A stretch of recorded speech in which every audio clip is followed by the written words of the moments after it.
I want to perform their favorite song, but you know they love the sue. What song? Yeah, that song. That song? Maybe I think about it. Oh no. Know what? I slow it down. Say, ladies, do me this solid. Ooh.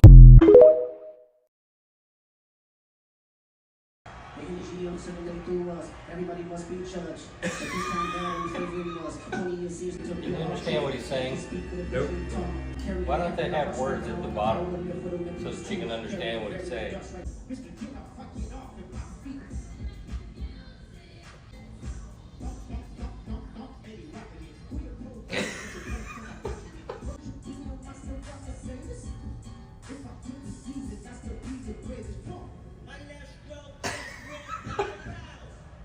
I'm still waiting to be uplifted. I'd even settle for a little entertainment. This is terrible. I would admit It is. It's horrible. Come on, you gotta feel it.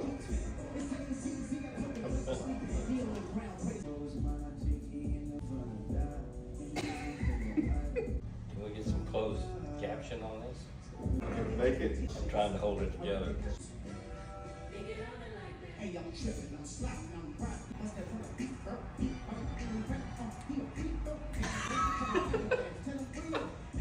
You gonna make it? Now they bring on somebody that I still can't understand. Alright, it's over. There's 30 minutes of my life I won't get back. Hi guys, how you all doing? Welcome back again to another episode. Thank you so much for clicking when you saw this video. So guys, I saw this video on my TikTok homepage about Kendrick Lamar's performance. Yeah, because this really got a lot of people talking. Like a lot of people were saying that they do not understand the meaning of the song and they do not hear anything of the song and they do not even hear what he was saying. And this got me to compile this video to share it with you. So I have different reactions from different creators which we are going to be checking out, so feel free to watch them and let me know what you think about them in the comment section, and don't forget to like this video as well.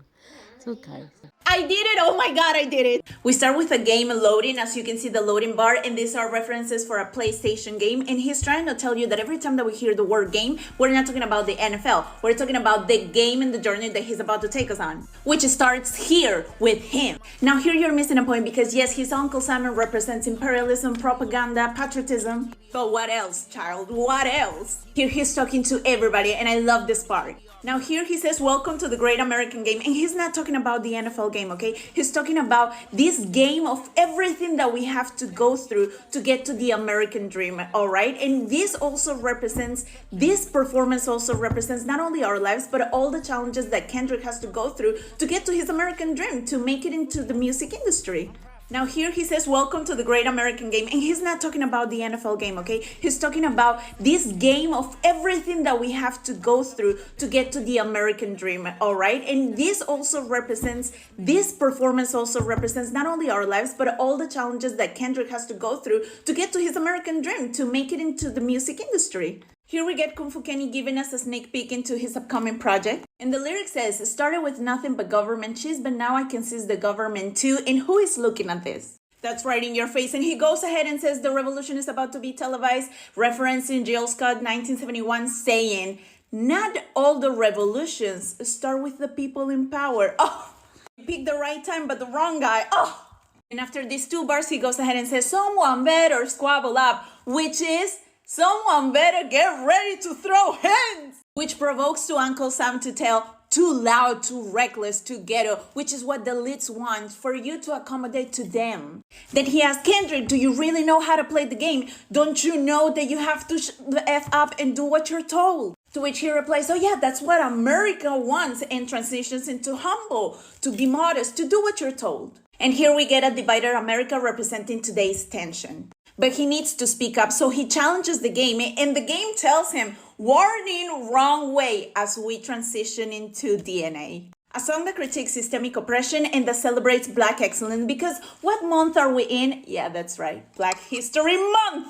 As he moves forward, he is marching through the challenges that involve speaking up. Then we get a close-up of the famous A minor, but child, he is Kendrick. He is saying, Aubrey Drake Graham, look at all the rewards that I got by defeating you. When I saw this shot, it was automatic. I was like, he's referencing All Right, a song about resilience in the face of oppression. And child, this hits home because this song is found in the album To Pimp a Butterfly, which this year turns 10 years. And today is still as relevant as back then. After speaking his mind, speaking his truth, he gets punished because you can't do that. That's why he says, a scorekeeper, deduct a life.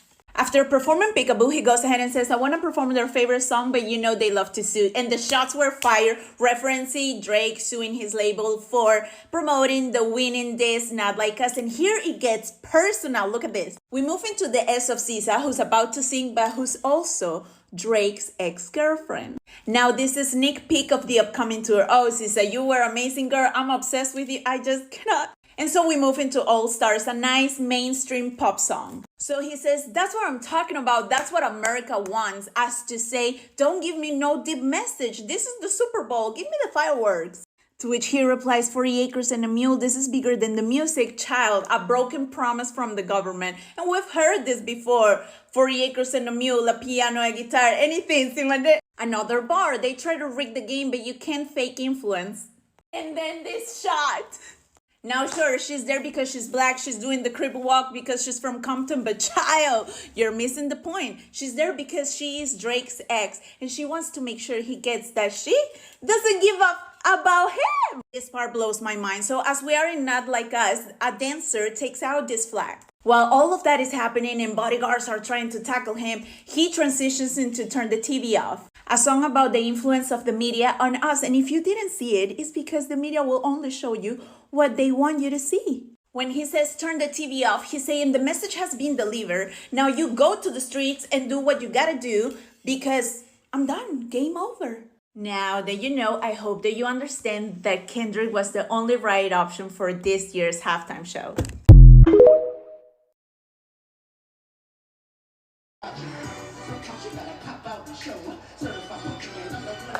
I'm trying to hear one word that makes sense. What's he trying to say?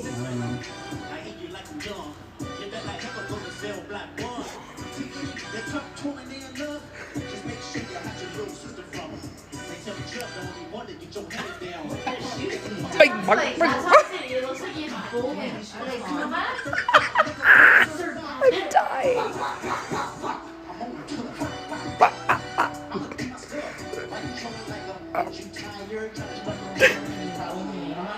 They're paying him money back? Yeah. I guess. Yeah. That was the worst Super Bowl halftime show I've ever seen, and Kendrick fans are already saying that, oh, this is a race thing. Nobody was saying this about Beyonce's halftime show. Because Beyonce's halftime show, unlike Kendrick's, had amazing choreography. Kendrick's choreography was boring. It had amazing costume design. Kendrick's costume design was boring. It had amazing set design. Kendrick's sets were boring. And Beyonce performed a wide list of songs that actually resonate with a large portion of the US population. You can't say the same thing for Kendrick's performance. Beyonce's performance was also musically impressive. You can also not say the same thing about Kendrick's performance. I think a lot of artists nowadays think that if their art has political messaging in it, then it doesn't have to be impressive on a surface level, like musically and aesthetically, visually impressive. And that's just not and never will be true, especially for the Super Bowl halftime show. People want a halftime show that is both visually and musically impressive, and Kendrick's performance was neither of those things. The revolution about to be televised. You picked the right time but the wrong guy. Someone better squabble up.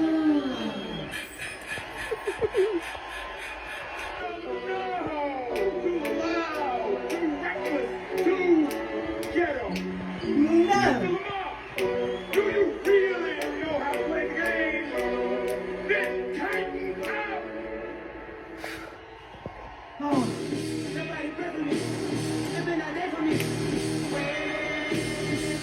Maybe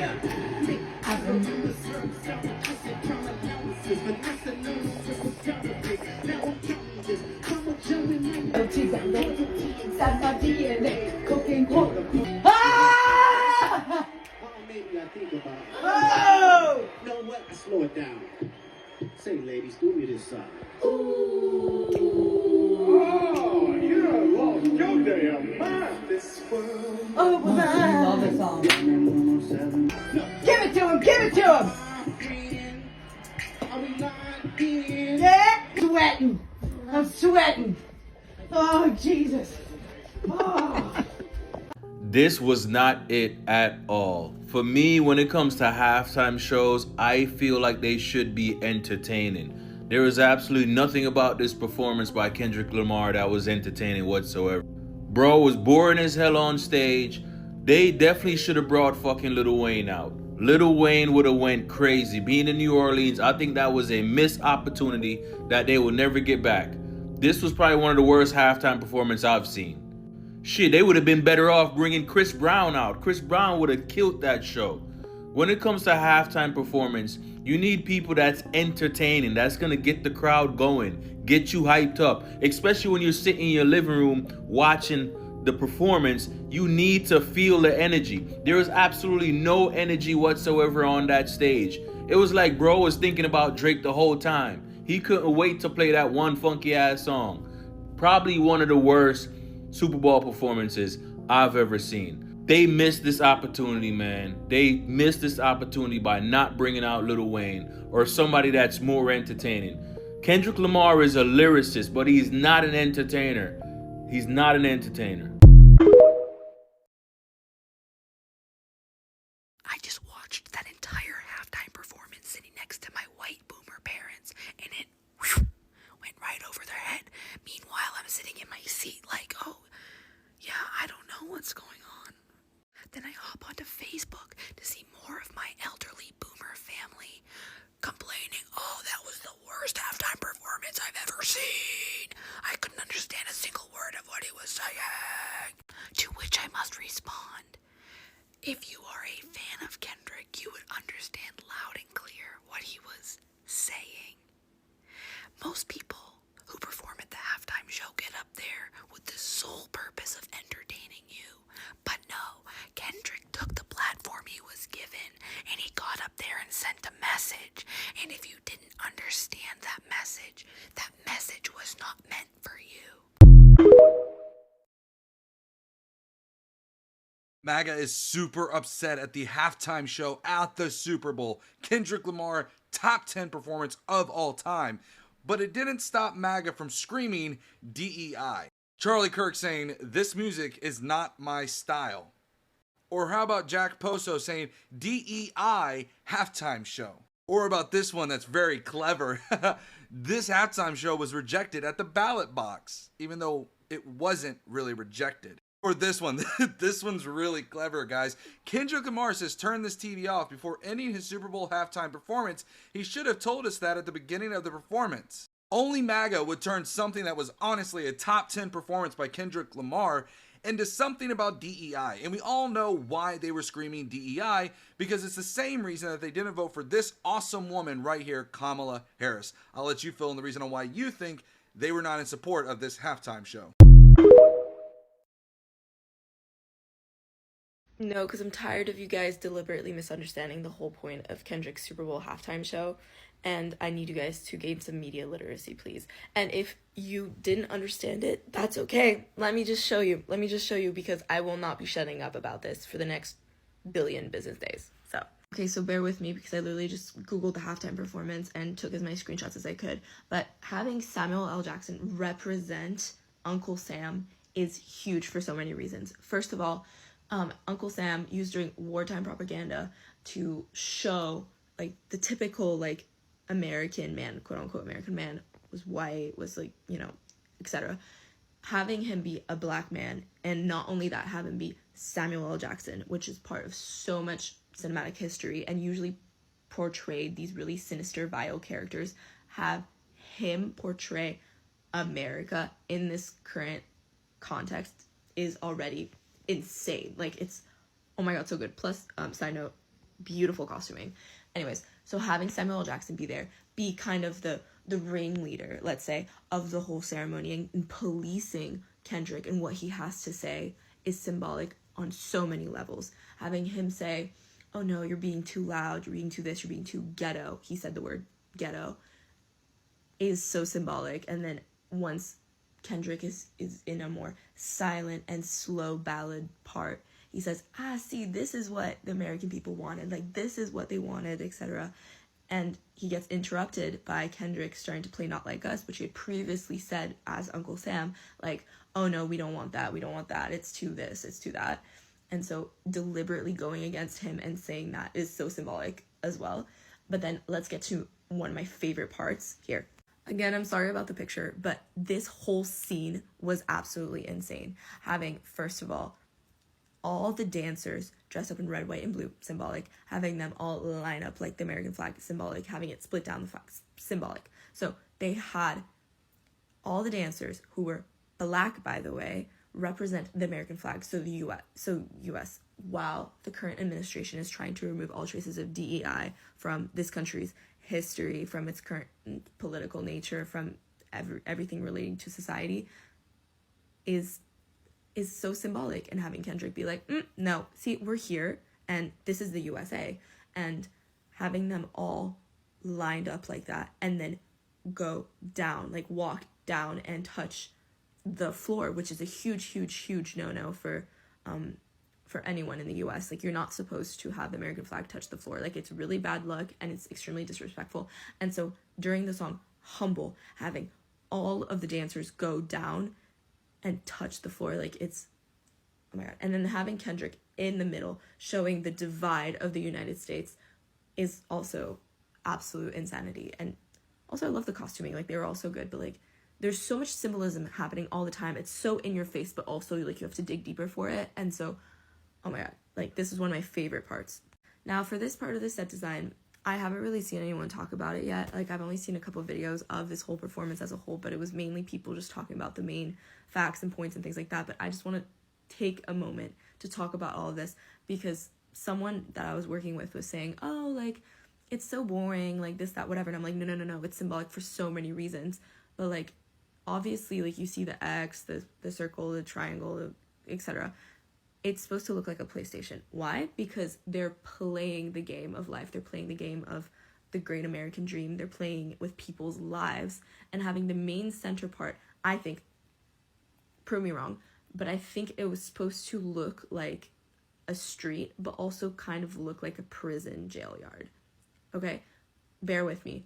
What if they're playing with people's lives? You know, what if they're doing all of that and having them walk through, like, and stuff? Oh my god, there's so much to it. Like, I could analyze this for hours, but like, this is just what I saw, and it was insane. And having people be like, no, it like sucks, like, where's the fire, where's the flames, or this, that, whatever, like, I was just kind of like, no, guys, this is so good. There's a reason why Kendrick is like the only rapper with a Pulitzer Prize. Like, he does everything intentionally and embeds so much history and like references and things to everything that he does. Like, it is insane. Just, my god, I loved it so much. Wait, I can't believe I almost forgot to talk about this. Like, this is one of the most important parts. At the very beginning of his performance, he said, the revolution about to be televised, you picked the right time but the wrong guy, which right. So the right time, 120 million viewers. The wrong guy, I'm gonna let you take some guesses about that one. Yeah, the wrong guy. Yeah, so he's calling it out for the world to see, and then goes on to do one of the most amazing performances that I've ever seen. And it doesn't need like pyrotechnics to make it so symbolic, and people are going to be talking about this for decades. This was so good. Like, Kendrick, you are amazing. I love you so much. And SZA, you ate that up too. But I do not want to hear one more person talk about how boring this was or whatever, because here, I just spelled it out for you. But I'm sure there's so much that I'm already missing, and I'll probably look back at this and be like, girl, why don't you talk about this? Why don't you talk about that? But like, this was so good. So good. Love it. Yeah, guys, thank you so much for coming back. Yeah, to me, I think I see nothing wrong with this show, because this is just a music. Like, as long as you are being entertained, it doesn't matter whether you hear what the person is saying or not. Yeah, because it's just a music. I mean, like, I see no reason why a lot of people were dragging him, saying that what kind of performance was that they do not understand any single thing from the music. Like, you mustn't understand it at all. So as long as you are being entertained, that is fine and good. So to me, I see nothing wrong with that performance. It was super cool, it was so amazing, and I really love it. So guys, let me know what are your thoughts, what are your opinion about this video in the comment section. Do you think that the performance was so nasty? Let me know your candid opinion, and don't forget to like this video, share it to your loved ones, and subscribe to my channel if you haven't subscribed already. So thank you so much for watching, and hope to see you all in my next episode. Bye.